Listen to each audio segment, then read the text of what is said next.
आज से मैं स्टार्ट कर रहा हूं CSS। जिस तरह से HTML से जुड़ी सारे वीडियो मैं HTML प्लेलिस्ट में अपलोड किया हूं, सेम इसी तरह से CSS के भी सारे वीडियो वन वन करके मैं CSS नाम के प्ले लिस्ट में अपलोड करूंगा। तो आप लोग एक एक करके वीडियो देखिएगा और देखने के बाद आप लोग प्रैक्टिकली कीजिएगा, ताकि जो वेब डेवलपमेंट से जुड़ी जो कोर्सेज है HTML, CSS और जावास्क्रिप्ट, इसका बेसिक से लेकर एडवांस तक के सारे कंसेप्ट आपका क्लियर हो जाए। तो चलिए अब हम लोग करते हैं शुरुआत। यहाँ पे आपके सामने दो चीजें देखने को मिल रहा होगा, एक HTML और एक CSS। HTML से जुड़ी बहुत सारे वीडियो ऑलरेडी हम लोग देख चुके हैं।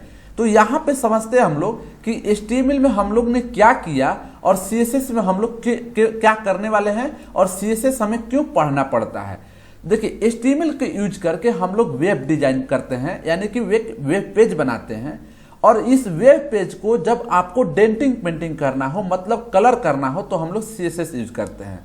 इसका जो है ना, मैं आप लोग को रियल टाइम एग्जांपल से समझाता हूं, तब इसका इंपॉर्टेंस समझ में आएगा। तो देखिए, आपके सामने यहाँ पे एक कार दिख रहा होगा, राइट। ये कार का लुक आप लोग को अच्छा नहीं लग रहा होगा।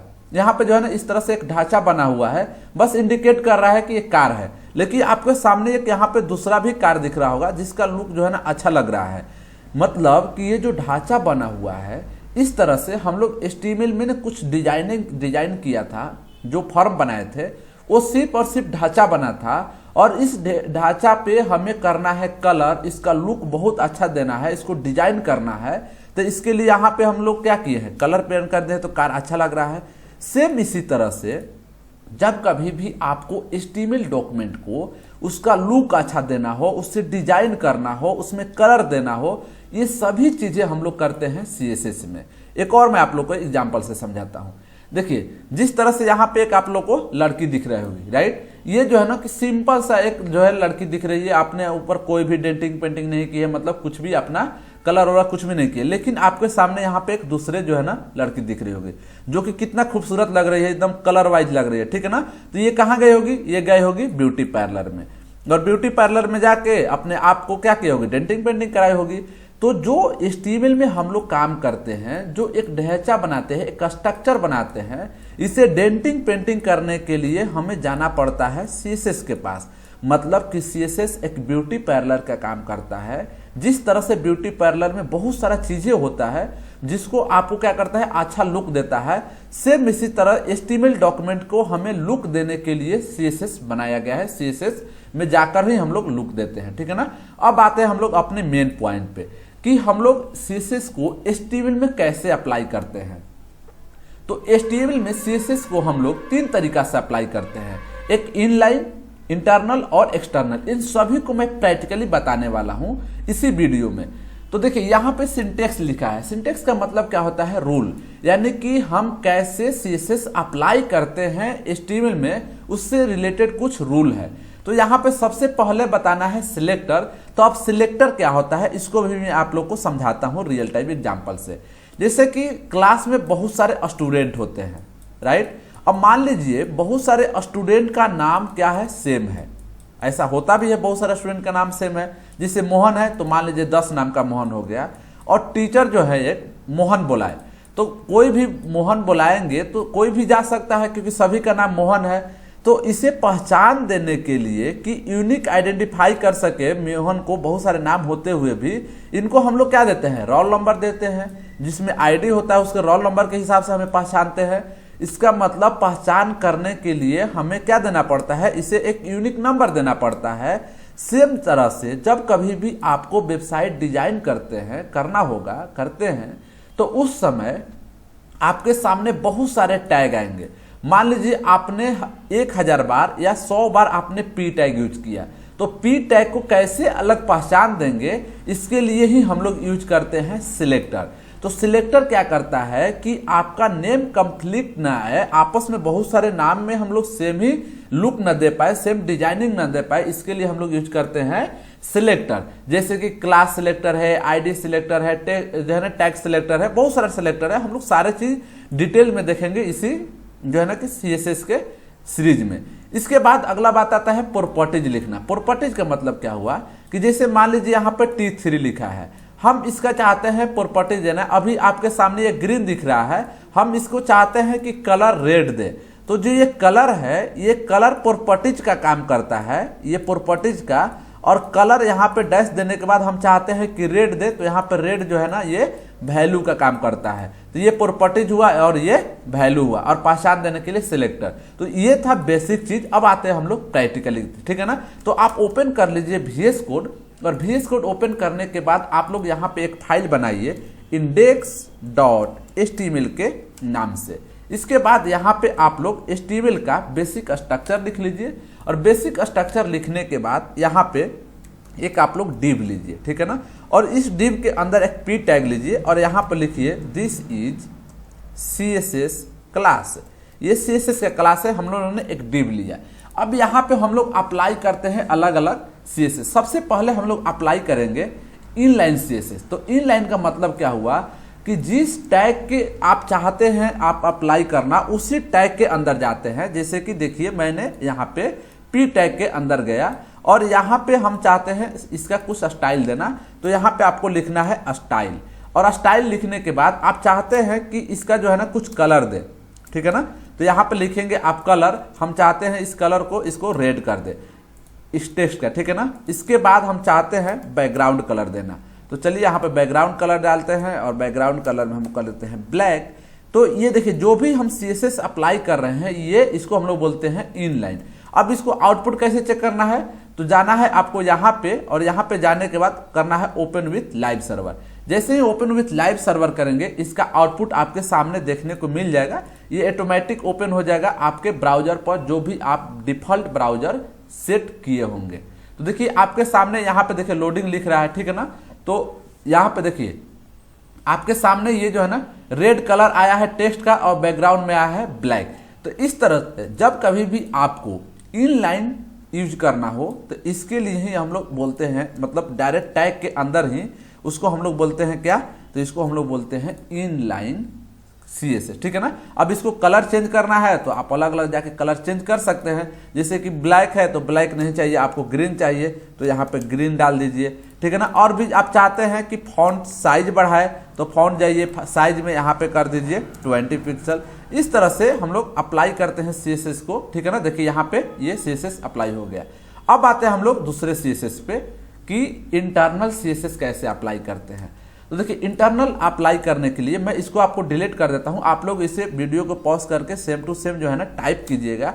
अब यहाँ पे मैं समझा रहा हूं आप लोग को P टैग के बारे में, ठीक है ना। तो यहाँ पे फिर भी लिख दिया हम लोग दिस इज CSS क्लास, और यहाँ पे हम लोग इंटरनल CSS लगा रहे हैं, ठीक है ना, इंटरनल CSS। अब इंटरनल CSS कैसे लगाना है, तो सबसे पहले आपको जाना है इस हेडिंग से ऊपर, ठीक है ना। और हेडिंग से ऊपर जाने के बाद आपको यहाँ पर लिखना है स्टाइल, ठीक है। और स्टाइल के बाद यहाँ पे जाना है, और इसके बाद यहाँ पे आपको कुछ सिलेक्टर देना पड़ेगा। तो चलिए एक सिलेक्टर के बारे में बता देता हूँ, क्लास के बारे में, जो कि बहुत ही फेमस है। यहाँ पे क्लास में मैं एक C1 ले लिया, और जैसे कि आप यहाँ पे देखे होंगे कि इसका जो सिंटेक्स था, सबसे पहले सिलेक्टर लेना था, और सिलेक्टर के बाद प्रॉपर्टीज लिखना था। तो देखिए यहाँ पे हम लोगों ने सिलेक्टर क्या लिया, सिलेक्टर लिया C1। तो चलिए हम लोग C1 लेते हैं। इसके बाद यहाँ पे कर्ली ब्रेसेस। जब कभी भी आप क्लास सिलेक्टर लेंगे तो उससे पहले आपको यहाँ पे डॉट लगाना पड़ता है, ठीक है। अब यहाँ पे प्रॉपर्टीज डालते हैं, तो हम यहाँ पे ले लेते हैं कलर, और कलर में डाल देते हैं हम लोग ब्लू, ठीक है ना। इसके बाद हम लोग डाल देते हैं बैकग्राउंड कलर। अब बैकग्राउंड कलर में हम कर लेते हैं ब्राउन। इसके बाद फॉन्ट साइज, ठीक है ना। तो आप लोग को जो भी देना चाहते हैं आप यहाँ पे दे सकते हैं, फॉन्ट वेट दे सकते हैं, ये सारे चीजें हम लोग डिटेल में देखेंगे। देखिए यहाँ पे जो है ना फॉन्ट वेट देते हैं हम लोग बोल्ड। इस तरह से देखिए जो मैं CSS अप्लाई कर रहा हूँ, इसको हम लोग बोलते हैं इंटरनल CSS, ठीक है ना। क्योंकि मैं HTML में ही मैंने क्या किया है, यहाँ पर स्टाइल लिया है, और स्टाइल के अंदर पे इसको दिया है। अब देखिए इसको कंट्रोल S करते हैं, अब आपने आउटपुट पे आते हैं। देखिए इसका कलर चेंज हो गया, यहाँ पे ब्लू है, रेड है, ब्राउन है, जो हम लोग लिखे थे वही, ठीक है ना। अगर मान लीजिए हमको यहाँ पे व्हाइट करना था, तो हम इसको व्हाइट भी कर सकते हैं यहाँ पे, ठीक है। देखिए अगर हम व्हाइट करेंगे तो ये कलर चेंज हो गया। तो इस तरह से हम लोग अप्लाई करते हैं, इस CSS को बोलते हैं हम लोग इंटरनल CSS। अब आते हैं सबसे मेन एक्सटर्नल CSS पे, ठीक है ना। तो एक्सटर्नल CSS अप्लाई करने से पहले आपको यहाँ पे एक फाइल बनाना पड़ेगा CSS के नाम से। तो चलिए यहाँ पे इंडेक्स लेना है और इंडेक्स के बाद .css लिखना है। तो जैसे ही .css लिखेंगे तो आपके सामने यहाँ पे इसका सिंबल यहाँ पे बन के आ जाएगा। देखिए यहाँ पे जो है ना कि ये HTML का कोड है और यहाँ पे CSS का है, तो दोनों कोड करना है। तो आप लोग देखिए यहाँ पे जाइए और यहाँ पे क्लिक कीजिए और देखिए यहाँ पे हम लोग HTML के कोड करेंगे और यहाँ पे CSS करेंगे, ठीक है ना। तो CSS कैसे अप्लाई करेंगे, तो यहाँ पे इसको जो है ना मिनिमाइज मैं कर दे रहा हूँ। चलिए यहाँ पे हम दूसरा टैग ले रहे हैं यहाँ पे, ठीक है, दूसरा div ले रहे हैं, मैं दूसरा क्लास ले लूंगा, ठीक है ना, ताकि आप लोगों को दोनों साथ में समझ में आ जाए। और ये C1 के जगह पे मैं कर देता हूँ C2 और यहाँ पे सेम जो है ना कि रख रहे हैं P1 दोनों में। अब जो है कि मैं CSS अप्लाई करना चाहता हूँ इसके लिए एक्सटर्नल C2 के लिए। तो एक्सटर्नल अप्लाई करने के लिए आपको यहाँ पे जाना होगा, यहाँ पे C2 लिखेंगे करली ब्रेसेस, लेकिन C2 से पहले आपको क्या करना है, यहाँ पे डॉट लगाना है, ठीक है। डॉट लगाने के बाद आपको जो चीज़ यहाँ पे डालना चाहते हैं, जैसे कि मैं कलर लेना चाहता हूँ, कलर जो है ना मान लीजिए मैंने एक्वा ले लिया और इसके जो है ना बैकग्राउंड कलर में मान लीजिए हमने ब्लैक कर दिया, ठीक है। और यहाँ पे और भी चीज़ें, मान लीजिए विड हाइट लेना है। ये विड हाइट क्या है, सारे चीज़ हम लोग सीखेंगे CSS में डिटेल में, आप लोग को टेंशन लेने की कोई जरूरत नहीं है, बस आप लोग जो मेन कंसेप्ट है उसको सीख लीजिए, ठीक है ना। तो चलिए यहाँ पे हम डाल दे रहे हैं 10 VH, ठीक है, इसको हम लोग ज़्यादा कर दे रहे हैं, 100 कर दे रहे हैं, ठीक है। अब देखिए इसको अप्लाई कैसे करना है, यही सबसे मेन चीज़ है कि हम लोग CSS को अप्लाई कैसे करते हैं, HTML में इसको ऐड कैसे करते हैं, ठीक है ना। अभी अगर आप इसको Ctrl+S करेंगे तो देखिए कुछ चेंजिंग नहीं आएगा। अगर हम इसको Ctrl+S करके यहाँ पे रन करें तो सेम ही चीज़ आएगा। देखिए उस जो पहले वाला था वही चीज़ था, जिसमें इसमें कुछ भी चेंजिंग नहीं आया है। लेकिन हम चाहते हैं कि नहीं, हम तो CSS अप्लाई कर रहे हैं, यहाँ पे ये चीज़ चेंज आए, तो इसके लिए आपको यहाँ पे लिंक करना पड़ेगा। ये मेन चीज़ आपको सीखना है, ठीक है ना। अब लिंक क्यों करना है, देखिए मैं आपको यहाँ पे एक एग्जाम्पल से समझाता हूँ। देखिए यहाँ पे यहाँ पे जो लड़की दिख रही है, इसको डेंटिंग पेंटिंग कराने जाना है ब्यूटी पार्लर में। यहाँ पे ब्यूटी पार्लर में इसको जाना है। तो देखिए इसके घर से ब्यूटी पार्लर के घर तक क्या होगा, एक रोड बना होगा। तो जो एक फिजिकल एंटिटी है कि इसके जहाँ पे मान लीजिए ब्यूटी पार्लर में जहाँ पे जाना है इसको, यहाँ से लेकर यहाँ तक एक रोड बना है, इस रोड के माध्यम से यहाँ पे चली जाएगी। तो ये तो फिजिकल था, लेकिन यहाँ पे जो भी चीज़ हम लोग सीख रहे हैं सभी चीज़ क्या है, लॉजिकल है। तो लॉजिकल चीज़ में तो कोई दिखता नहीं है। तो इस फाइल से हमें इसके पास ऐड कैसे करना है, क्या यहाँ से यहाँ तक क्लिक कर देंगे तो ऐड हो जाएगा, ऐसे नहीं होता है। तो आपको ऐड करना है तो सबसे पहले यहाँ पे लिखना है लिंक। ये चीज़ आपको बहुत सारे स्टूडेंट जो है ना कंफ्यूजन करते हैं, इसीलिए मैं आप लोग को ये बता रहा हूँ एक एक स्टेप। यहाँ पे जाना है लिंक और लिंक के बाद आपको लिखना है यहाँ पे REL और REL के बाद यहाँ पे लिखना है स्टाइल और यहाँ पे लिखना है सीट, स्टाइल सीट, ठीक है ना। इसके बाद आपको लिखना है यहाँ पे टाइप और टाइप के बाद यहाँ पे टेक्स्ट कुछ भी डाल सकते हैं, टेक्स्ट और CSS डाल रहा हूँ। और सबसे इंपॉर्टेंट चीज लिखना है हेडर रिफ्रेश, ठीक है ना, ये चीज डालना है। इसके बाद आपका जो भी यहाँ पे फाइल का नाम है उस फाइल का नाम डालना है। तो देखिए यहाँ पे हमारे पास index.css था, तो देखिए यहाँ पे हमारा जो है ना फाइल का हो गया। अब जो है ना कि इसके माध्यम से ही हम लोग ने क्या किया, इस HTML फाइल को इस CSS फाइल से ऐड कर दिया। अब ऐड हुआ है कि नहीं हुआ है कैसे पता चलेगा, तो जब पता इसका जो हम लोग कलर अप्लाई किए हैं अगर इसमें हो जाता है तब पता चलेगा। तो चलिए इसको हम लोग रन कर लेते हैं।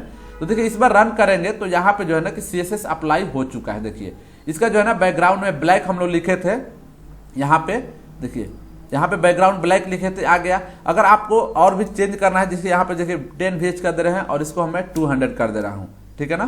तो आप देखिएगा ये जो पहले बॉक्स बना था इससे बड़ा हो गया। इसका मतलब क्या हुआ कि हम लोगों ने 3 तरह से HTML CSS को अप्लाई करना सीखा जो है ना HTML में। तो आप लोग इस वीडियो को बार बार प्रैक्टिस कीजिए। ये बेसिक था, पहला वीडियो था। इसके बाद हम लोग HTML से जुड़े CSS जुड़े और भी वीडियो इसी सीरीज में हम लोग देखेंगे। अगले वीडियो में मिलेंगे, तब तक के लिए धन्यवाद।